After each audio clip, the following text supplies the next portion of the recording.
Behind the scene.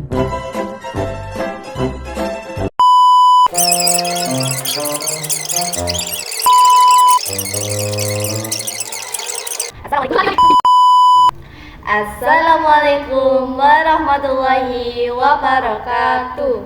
Kami dari kelompok 1 kelas 11 MP1 akan melakukan wawancara. Saya perkenalkan, saya Eka Rahmania Putri, nomor absen 25 sebagai pewawancara, dan rekan saya Aulia Dewi Salsabila sebagai narasumber. Oke, langsung saja. Berdasarkan pengalaman tema kepekerjaan tahun lalu, apakah peluang yang Anda miliki sesuai jurusan Anda? Sebutkan 5 peluang bidang pekerjaan sesuai dengan kompetensi Anda.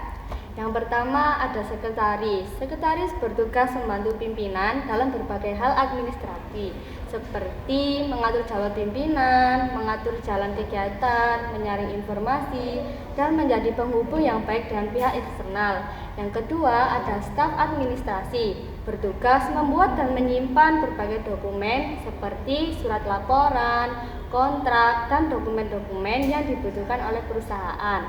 Lalu yang ketiga ada resepsionis. Tugas resepsionis yaitu menyambut dan melayani tamu yang datang, memberikan informasi, menjawab telepon, dan menyortir atau menerima surat. Lalu ada arsiparis, bertugas mengelola arsip aktif maupun inaktif, memelihara dan membantu kondisi fisik, serta melakukan tindakan pencegahan kerusakan arsip. Yang terakhir ada customer service, bertugas melayani pertanyaan-pertanyaan yang diajukan oleh pelanggan, memberikan informasi, dan melakukan penanganan terhadap keluhan. Bagus, keren itu pekerjaannya. Untuk pertanyaan kedua, apa saja sih kompetensi pengetahuan dan keterampilan yang harus dimiliki untuk meraih kelima peluang tersebut? Yang pertama, pengetahuan yang harus dimiliki yaitu tentang administrasi perkantoran dan bagaimana sih cara mengelola dokumen yang baik dan benar. Mengetahui etika profesi dan pelayanan supaya saat melayani pelanggan kita bisa melayani dengan baik dan terkesan positif. Lalu, menguasai pengetahuan tentang produk atau jasa yang ditawarkan oleh perusahaan kita. Mengetahui sistem-sistem pengarsipan untuk mencegah kehilangan arsip atau rusaknya arsip. Lalu, keterampilan yang harus dimiliki adalah bisa mengoperasikan komputer, menjalankan aplikasi perangkat lunak perkantoran, berkomunikasi secara efektif, bisa mengelola waktu dan jadwal, mampu memecahkan masalah, dan kerja sama tim.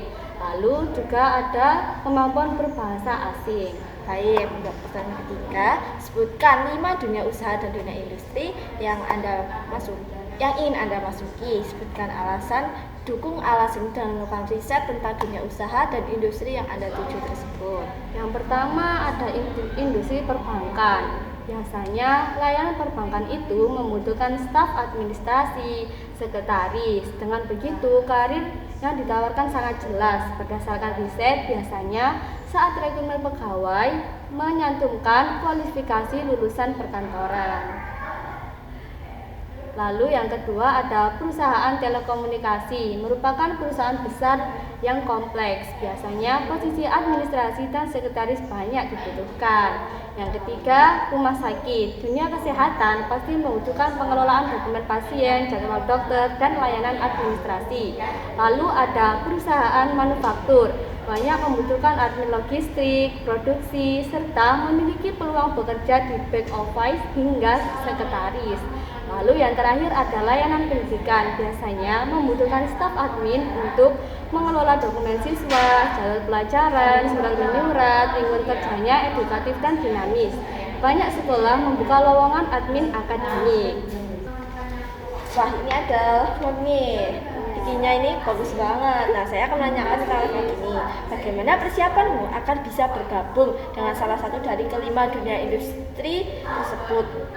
Saya merancangnya dalam 6 bulan. Pada bulan Januari, saya akan melakukan observasi dunia usaha atau industri melalui kunjungan industri dengan target memahami jenis usaha, sistem kerja, dan peluang kerja. Lalu, pada bulan Februari, Saya mempelajari penggunaan aplikasi perangkat lunak perkantoran melalui workshop, seminar, dan video pembelajaran dengan target menguasai aplikasi perkantoran. Lalu pada bulan Maret, saya berlatih mengetik cepat dan akurat melalui kursus dan aplikasi Typing Master dan praktik di sekolah dengan target menguasai kecepatan dan kecepatan mengetik. Pada bulan April, saya melakukan simulasi kerja atau proyek mandiri, mempelajari teknik komunikasi efektif melalui buku komunikasi, bimbingan sekolah, dan mentor dengan target menerapkan ilmu dalam tugas atau proyek nyata. Lalu pada bulan Mei, mempelajari pengarsipan dokumen dan manajemen data melalui dunia usaha, industri, dan artikel kearsipan dengan target mengetahui sistem pengarsipan dan mengalami serta mengetahui dunia kerja secara nyata. Lalu pada bulan Juni saya melakukan evaluasi dan sertifikasi, membuat CV, surat lamaran, dan persiapan wawancara kerja melalui uji kompetensi dengan guru produktif dengan target mengukur kesiapan dan validasi keterampilan mampu membuat lamaran profesional dan percaya diri. Wah, keren sekali nih. Semoga semua yang setelah direncanakan dan telah disiapkan bisa berjalan dengan lancar dan tercapai semua cita-citanya. Terima kasih. Sekian dari kami. Wassalamualaikum warahmatullahi wabarakatuh.